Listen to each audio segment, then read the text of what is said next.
Buonasera, sono Elisa Rapaglia, candidata alle prossime elezioni regionali con il Partito Democratico a sostegno di Arturo Lorenzoni.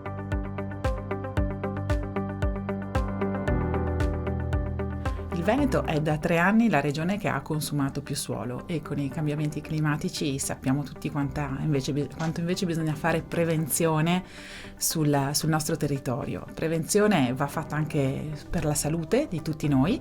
Le liste d'attesa oggi non permettono a volte di arrivare in tempo, soprattutto chi non si può permettere di andare nelle visite a pagamento. Quindi per me la priorità per il Veneto si chiama prevenzione. Poi ci sono i trasporti. Lo viviamo tutti i giorni, non c'è solo l'auto per spostarsi e quindi sia le imprese per le loro merci, per abbattere i costi, sia le persone per guadagnare tempo hanno bisogno di muoversi con più efficienza. E poi la cura delle persone vuol dire veramente cambiare la vita dei ragazzi e delle ragazze, perché su tantissimi temi, dalle disabilità, dai problemi dell'apprendimento, sappiamo che cosa vuol dire prendersi carico di un fanciullo già dai primi anni di vita. Vuol dire cambiare la vita anche di quelle famiglie e delle classi in cui è inserito. Quindi prevenzione anche sulla vita delle persone.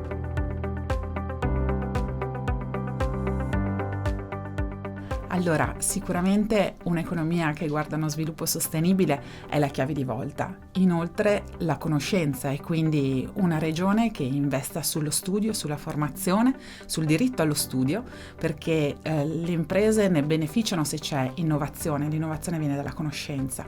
Inoltre il trasporto ferroviario può diventare di fatto un trasporto metropolitano nei nostri territori e si può già fare con le strutture esistenti migliorando la frequenza semplicemente dei treni anche nei brevi tratti.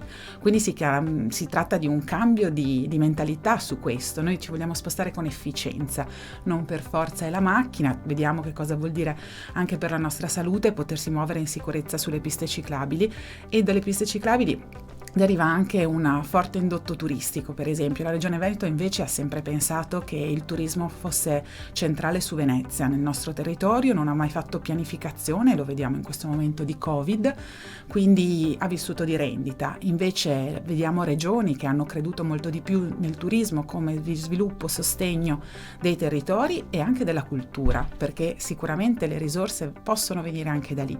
Una cultura che anche qui vuol dire innovazione, vuol dire creatività, ne avremmo un beneficio se ci credessimo. Su questo la regione ha sempre investito molto poco, più nelle sagre della birra che sul nostro futuro. La cultura ci aiuta a pensare, ci fa diventare migliori e ci insegna a vivere in un mondo aperto, e anche questo è un tema. Capire che il Veneto ha nella sua molteplicità e nelle sue varietà di risorse la sua grandissima ricchezza, e quindi il noi è una carta vincente per il benessere, e penso che se lo scopriamo tutti insieme possiamo fare molto di più.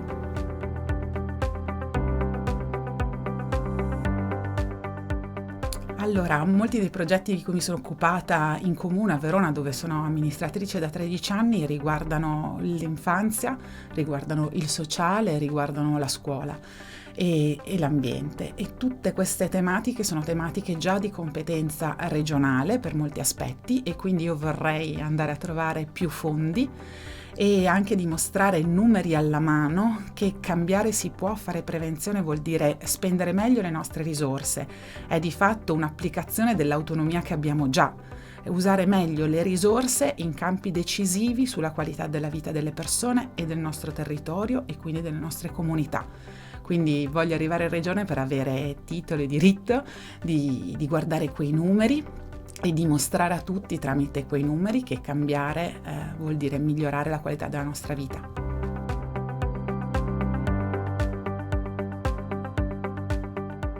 Perché io faccio politica in questo modo, con grande concretezza, quindi sì, faccio opposizione, mi vedete magari appunto sui giornali per questo, perché questo è il dibattito politico, ma la grande quantità del mio tempo che dedico ad amministrare è dedicata a costruire progetti, ascoltare i bisogni dei cittadini nelle loro diversità e costruire con loro e con le associazioni, i tecnici, specialisti di quel settore le soluzioni concrete. Quindi devo dire che ciò che mi appassiona di più in politica, che mi dà l'energia per farla, è vedere poi realizzati quei progetti, che sia l'animazione e gli spettacoli dal vivo sui bastioni, piuttosto che il progetto benessere nelle scuole o tanti altri fatti in questi anni. Quindi anche dall'opposizione si può costruire benessere.